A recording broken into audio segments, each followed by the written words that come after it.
Hello guys, कैसे हैं आप सब। मैं बिल्कुल ठीक हूँ।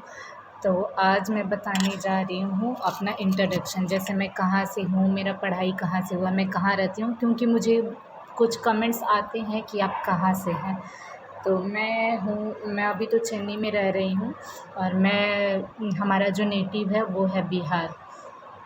तो हम लोग बिहार में हैं, बट मेरे पापा का जो जॉब था वो चेन्नई में रहा है। तो हम लोग भी फैमिली के साथ चेन्नई में रहते थे अपना पढ़ाई वगैरह के लिए। तो मेरा स्कूलिंग, कॉलेज कंप्लीट होने के बाद मैं कुछ साल तक जॉब भी कर रही थी, वो सब चेन्नई में हुआ है।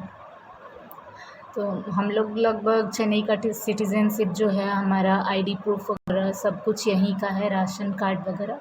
क्योंकि बहुत ही छोटी थी मैं, करीब करीब 4-5, सही से तो याद नहीं है, 4-5 साल या 6-7, मतलब उतना ही ज़्यादा एज नहीं था। तभी पापा हम लोगों को यहाँ बुला लिए थे पढ़ाई वगैरह के लिए, क्योंकि पापा का जॉब था। और गांव वगैरह में अभी तो अच्छा अच्छा स्कूल आ गया है। उस टाइम हमारा जो विलेज है उसके नियर बाई में कुछ बहुत अच्छा अच्छा स्कूल तो नहीं था, छोटा मोटा था। तो फिर भी हम लोग वहाँ पे प्राइवेट ही पढ़ रहे थे, प्राइवेट स्कूल में, जो कि हिंदी मीडियम था, इंग्लिश मीडियम नहीं था। और बहुत ही दूर था, पैदल आना जाना रहता था रोज़ का। हम लोग थक जाते थे, वहीं पे पढ़ाई हो रहा था। फिर अचानक, और हमारा जो था जॉइंट फैमिली था, तो मतलब मैं अपने दीदी भैया लोगों के साथ जाती थी पढ़ने, और मेरा भाई भी। तो फिर अचानक से जब पापा को लगा कि नहीं, वहाँ पे ठीक से पढ़ाई नहीं हो पाएगा, यहाँ बुला लेते हैं, तो फिर पापा ने रूम देखा और हम लोगों को झटपट बुला लिए। उस टाइम पापा मतलब 2-3 साल हो गया होगा चेन्नई आए। पहले पापा कुछ दिन तक कलकत्ता रहे, फिर उसके बाद यहाँ आ गए। तो मैं यहाँ पे अपना 3rd स्टैंडर्ड से जॉइन करके पढ़ने लगी। जब आई तो क्योंकि इंग्लिश वगैरह का नॉलेज बहुत ही कम था उस टाइम, हिंदी मीडियम में पढ़ के आए थे। तो थोड़ा पिकअप करने में तो लेट हुआ, क्योंकि यहाँ का लैंग्वेज था तमिल। इंग्लिश वगैरह भी बात करते थे, लेकिन उस वक्त ना ही इंग्लिश समझ आता था ना ही तमिल। मेरी जो हिंदी दोस्त वगैरह थी, मतलब बिहार या नॉर्थ इंडिया की, वो लोग मेरे को ट्रांसलेट करके बताती थी कि मतलब मैम क्या बोल रही है, कैसे क्या है, जो भी है वो लोग समझाती थी। और कुछ टाइम तो मैं स्कूल में रोने भी लगती थी, क्योंकि कुछ समझ ही नहीं आ रहा था मुझे। धीरे धीरे थोड़ा लेट हुआ, लेकिन हम लोग पिकअप कर लिए। मेरा भाई, उसका फर्स्ट या सेकेंड में एडमिशन हुआ था। तो धीरे धीरे हम लोग पिकअप कर लिए, तमिल भी अच्छे से सीख गए, इंग्लिश भी सीख गए, और पढ़ाई लिखाई में भी मतलब अच्छा खासा मार्क्स आने लगा। तो मतलब तो 1-2 एग्ज़ाम में मैं फ़ेल ही होती थी, मुझे कुछ समझ नहीं आता था, ना तमिल ना। और यहाँ की जो मैम लोग हैं, सिर्फ हिंदी मैम ही हिंदी बोलती थी। तो ऐसे बहुत ही डिफ़िकल्ट, स्टार्टिंग में तो बहुत ही ज़्यादा दिक्कत होता था।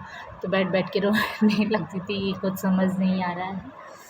तो इसके बाद धीरे धीरे हम लोग पिकअप कर लिए, और जो है मतलब सेम स्कूल में कंटिन्यू कर रहे थे। इसके बाद मेरा 10th तक कंप्लीट हुआ। फिर +1 +2 जब गई, तो ये दूसरे स्कूल में मतलब एडमिशन लिया, क्योंकि यहाँ 10th तक ही था। फिर +1 +2 कंप्लीट करने के बाद कॉलेज भी यहीं पे हुआ, चेन्नई में ही। इसके बाद कॉलेज कंप्लीट होते मतलब आगे पढ़ने का थोड़ा बहुत दिमाग में चल रहा था। फिर इतने में पापा को मतलब हार्ट का कुछ दिक्कत आ गया। इसके बाद मैंने सोचा कि नहीं, अब तो पढ़ नहीं पाएंगे। और उस टाइम इतना मतलब ज़्यादा तबीयत ख़राब था कि समझ नहीं आ रहा था। पढ़ाई वगैरह का भी जो फ़ीस वगैरह होता है ज़्यादा ही, मास्टर डिग्री के लिए ज़्यादा ही होता है। मुझे लगा नहीं, अब पता नहीं क्या होगा कैसे नहीं। तो मैंने मतलब आगे नहीं सोचा पढ़ाई के बारे में। फिर मतलब इंटरव्यूज़ वगैरह दे रहे थे, रिज़ल्ट आ चुका था मेरा, तो फिर सेलेक्ट हो गए। तो जिस दिन सेलेक्ट हुए उसी दिन से ऑफ़िस जॉइन कर ली। मैं थी और मेरी एक बिहार की और फ्रेंड है, वो हम दोनों ने जॉइन कर लिया। सैलरी कम ही था उस टाइम, क्योंकि स्टार्टिंग था। तो हम लोगों ने कुछ वहाँ पे 7-8 महीना काम किया, क्योंकि एक्सपीरियंस तो हो गया था, और हमें लग रहा था ना कि पे बहुत कम है और दूर भी था। फिर नियर बाय में हम लोगों ने पता करके, और मैं थी और मेरी वो बिहार वाली जो एक और दोस्त थी, इसके बाद एक मेरी बंगाली दोस्त थी, जो कि फ़र्स्ट ऑफ़िस में बनी थी। हम तीनों गए, इंटरव्यू दिए, हम तीनों ही सेलेक्ट हो गए वहाँ पे। फिर हम लोगों ने वहीं पे कंटिन्यू किया। इसके बाद मेरा शादी फ़िक्स हो गया। एंगेजमेंट में मैं 1 मंथ का छुट्टी लेके गई थी, फिर आई तो जॉइन की ऑफ़िस। इसके बाद मैं कंटिन्यू कर रही थी। फिर नहीं, एंगेजमेंट में 1 मंथ के लिए नहीं, 10-15 दिन का छुट्टी लिया था, क्योंकि ऑफ़िस जॉइन किए अभी मतलब ज़्यादा दिन नहीं हुआ था। 2-3 महीना दिसंबर में जॉइन किया और अप्रैल में था मेरा एंगेजमेंट। तो जॉइन किए 3-4 महीना ही हुआ था। इसके बाद फिर शादी वगैरह फ़िक्स हो गया। इसके बाद शादी था मेरा मार्च में। तो रिज़ाइन का तो कुछ आइडिया नहीं था। मैं सोच रही थी वैसे भी जो हस्बैंड है वो तो, मेरे हस्बैंड पुलिस हैं, तो वो तो अपना छुट्टी शादी के बाद कंप्लीट करके चले ही जाएंगे, तो मैं अकेले मतलब रह के क्या करूँगी, इसलिए मतलब जॉब कंटिन्यू करूँ। फिर मैंने 1 मंथ का छुट्टी लिया। छुट्टी का तो मतलब न्यू थी, इस वजह से पे नहीं मिल रहा था उस टाइम पे। मैंने सोचा चलो कोई बात नहीं। फिर 1 मंथ का छुट्टी लेके हम लोग घूमने गए थे, अंडमान गए थे। अंडमान में थे तभी कोरोना फैलने लगा था। शादी तो लॉकडाउन से पहले हो गया, कोरोना बहुत ज़्यादा फैल रहा था। जहाँ घूमने जा रहे थे सब लोग मास्क मास्क। फिर हम लोग भी न्यूज़ वगैरह देख रहे थे, होटल्स वगैरह में था टीवी, तो सोच रहे थे कि नहीं अब तो लेना ही पड़ेगा हम लोगों को भी मास्क। मेडिकल वगैरह में जब भी जाके पूछते थे तो हमेशा आउट ऑफ स्टॉक ही रहता था, कभी स्टॉक नहीं रहता था मास्क का।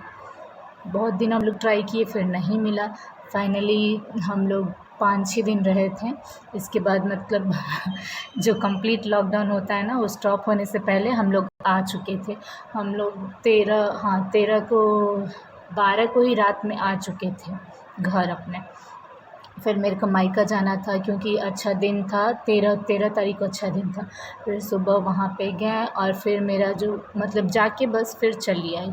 तो मेरा 20 मार्च को टिकट था चेन्नई आने का। तो फिर मैं मम्मी के साथ मतलब आ गई अपना पैकिंग वैकिंग करके चेन्नई, कि ऑफ़िस जाऊँगी, कंटिन्यू करूँगी अपना। इसके बाद जिस दिन 20 को था तो हम लोग 22 को मतलब यहाँ पे उतरे। उस दिन पूरा मतलब कर्फ्यू था, फुल लॉकडाउन, कुछ अलाउड नहीं था।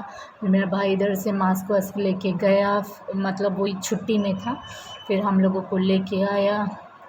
इसके बाद मैं ऑफ़िस कंटिन्यू कर रही थी अपना। फिर ऑफ़िस में कुछ ज़्यादा ही कोरोना फैलने लगा, तो हम लोगों को लग रहा था कि अब वर्क फ्रॉम होम देंगे, लेकिन उस वक्त तो कुछ पता नहीं था। ऑफ़िस में जो कलीग्स वगैरह थे हमारे बगल में बैठते थे, उन मतलब बीच में न्यूज़ आ रहा था कि ये पॉजिटिव हो गए हैं, वो पॉजिटिव हो गए हैं कुछ पर्सन्स। तो बहुत डर लग रहा था कि ऐसे वैसे। और बीच में मेरा हो गया था एक फ्रॉड। मतलब लॉकडाउन में ऐसे ही कुछ मेरा था, मतलब पार्सल नहीं, कुछ मंगवाया था कोरियर से, कुछ इम्पोर्टेंट डॉक्यूमेंट था, आ ही नहीं रहा था, बहुत लेट हो रहा था। फिर मैंने ऑनलाइन चेक वगैरह किया और एक फ़ोन नंबर निकाला, मतलब वो कोरियर का नंबर था करके। फिर मैंने कॉल किया, तो मतलब मेरे से ही कुछ गड़बड़ हो गया। मैं खुद अपने हाथ से ही वो पैसे ट्रांसफ़र कर दी। मेरे को समझ नहीं आया, उस टाइम हो गया था मेरा फ़ोन हैक। पता नहीं क्या हुआ, बोलते हैं ना कि जो जाना होता है उस टाइम दिमाग काम नहीं करता है। तो उस टाइम मेरा दिमाग बिल्कुल काम नहीं किया, पता नहीं क्या हो गया था। फ़्लो में ऐसे ही करते जा रही थी, मेरा फ़ोन भी हैक हो गया था, तो मेरा फ्रॉड हो गया था। बहुत ही टेंशन हो रहा था उस टाइम पे। फिर ऐसे मतलब मेरे को लग रहा था बीमार टाइप का, इतना शॉक लगा, इतना बड़ा शॉक कि कुछ दिन तक तो मैं बीमार ही पड़ी थी। फिर पुलिस केस वगैरह भी किया, क्योंकि पता था कि वो पैसा तो आने वाला है नहीं, क्योंकि वो मैं खुद अपने हाथ से की हूँ। तो ऐसे वगैरह किया, तो फिर कुछ नहीं हुआ। लॉकडाउन था, बोल रहे थे साइबर ऑफ़िस वगैरह जाके, साइबर क्राइम जो ऑफ़िस है वहाँ पे फ्रॉड कंप्लेन वगैरह लिखवाने का, लेकिन कंप्लीट लॉकडाउन था, बाहर आना जाना अलाउड ही नहीं था उस टाइम पे। फिर मेल वगैरह भी मतलब कोशिश किया भेजने का, फिर मैंने बोला छोड़ो, वैसे भी इतना कुछ करके मिलेगा तो नहीं पैसा। मैंने खुद अपने हाथ से जो ट्रांसफ़र किया था, तो फिर मैंने छोड़ दिया उसको। इसके बाद ऑफ़िस आना जाना अब मतलब हम लोग सोच रहे थे अब वर्क फ्रॉम होगा, बट नहीं हुआ। लास्ट में मतलब मेरे जो यहाँ मम्मी पापा भाई हैं, ससुराल वाले भी, मेरे हस्बैंड वगैरह सब बोलने लगे कि छोड़ो, रिज़ाइन कर दो। कोरोना बहुत ही ज़्यादा था, बहुत ही डेंजर वाला जो था ना उस टाइम, मतलब सीरियस वाला, कि यहाँ पे मतलब हर लोगों को ही हो जा रहा था, कुछ इलाज भी नहीं था, नो वैक्सीन। कुछ लोग का ये भी डेथ वगैरह भी हो जा रहा था, तो बहुत ही ज़्यादा था। तो फिर डर के मारे फाइनली मैंने रिज़ाइन कर दिया। इसके बाद यहीं पे 1-2 महीना रही और फिर जैसे ही थोड़ा सा लॉकडाउन कम हुआ, फ़्लाइट वगैरह आना जाना अलाउड हो गया था, तो मेरे हस्बैंड आए और उस टाइम ई पास बनवाना पड़ता था। तो फिर ऑनलाइन ई पास आने के लिए जाने के लिए तो शायद नहीं लगा था ई पास, यहाँ से वहाँ से मेरे हस्बैंड जो मुझे लेने आए तो लगा था। फिर हम लोग फ़्लाइट से चले गए गाँव, वहाँ तब कुछ दिन तक लॉकडाउन था। उसके बाद फिर वहाँ पे एक साल रही। फिर जैसे फर्स्ट एनिवर्सरी ख़त्म हुआ, फिर मैं आ गई चेन्नई। इसके बाद भी यहाँ पे जॉब कंटिन्यू कर रही थी। फिर सडनली ऐसा हुआ कि उसी टाइम मेरे हस्बैंड को क्वार्टर असाइन हो गया।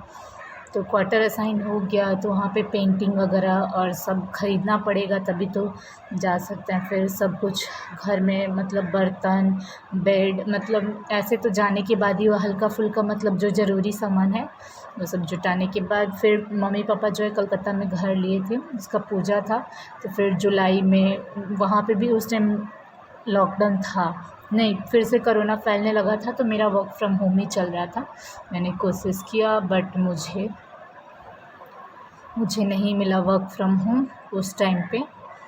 मतलब यहीं रह के और कुछ और भी प्रॉब्लम था, तो मैं ऐसे ही तो गई थी छुट्टी में, बट कुछ ऐसा हुआ कि मैं वापस नहीं आ पाई, अपना जॉब जॉइन नहीं कर पाई। तो फिर मेरा छूट गया और मैंने रिज़ाइन भी नहीं दिया था। ऐसे ही कुछ प्रॉब्लम्स की वजह से मुझे छोड़ना पड़ गया वो जॉब। इसके बाद फिर कुछ नया जगह और मतलब घर का सामान-वामान ख़रीदना ऐसे ही चल रहा था। अब 1-2 इंटरव्यू भी मैंने अटेंड किया जिसमें नाइट शिफ्ट था, तो नाइट तो नहीं कर सकती क्योंकि मेरे हस्बैंड का जो है कोई रेगुलर शिफ्ट नहीं है, उनका रोटेशनल है। क्योंकि पुलिस है तो कभी मॉर्निंग, आफ्टरनून, नाइट ऐसे कर के रहता है, तो फिर नहीं हो पाया। इसके बाद मैंने फिर बच्चा सँभालना, घर सँभालना नहीं हो पाया, तो अभी फ़िलहाल तो मैं घर पे ही हूँ, बच्चा सँभाल रही हूँ अपना। इतना ज़्यादा बदमाश है, बहुत बदमाशी करता है। चलिए फ्यूचर में देखेंगे, अगर मौका मिला तो ज़रूर जॉब करूँगी, थोड़ा बाबू बड़ा हो जाए, स्कूल वगैरह जाने लगे, क्योंकि घर बैठ के तो कोई फ़ायदा नहीं है। वैसे भी मतलब एक्सपीरियंस भी है, पढ़ाई-लिखाई भी है, तो घर बैठ के क्या करेंगे, देखा जाएगा, जैसा सिचुएशन रहेगा उस हिसाब से। चलिए, मेरे बारे में जो था मैंने अपना पूरा, मुझे जितना लगा ज़रूरी है उतना मैंने बताया। और कुछ जानकारी चाहिए तो आप लोग कमेंट करके बताइएगा, उस पे भी मैं आगे वीडियो बनाऊँगी। And like, share, subscribe and comment करना मत भूलिएगा। बहुत सारा शेयर कीजिए ताकि हमारा हेल्प हो सके और चैनल में मतलब सब्सक्राइबर बढ़े। थोड़ा वीडियोस वगैरह भी शेयर कीजिएगा एंड कमेंट करना मत भूलिएगा। चलिए, थैंक यू, बाय बाय, मिलते हैं नेक्स्ट वीडियो में। वीडियो को बहुत सारा प्यार दीजिएगा। और मेरा शिवांश अभी सोया है, तो मैं फ्री थी तो सोचा चलो अपना इंट्रोडक्शन वाला वीडियो बनाऊँ। कुछ लोग पूछते हैं कहाँ से हैं आपके हस्बैंड, क्या करते हैं, मतलब ऐसे बहुत ज़्यादा तो नहीं, तो कुछ कमेंट आते हैं, मुझे लगा चलो ये वीडियो। तो चलिए बाय बाय, बहुत सारा प्यार दीजिए, मिलते हैं नेक्स्ट ब्लॉग में।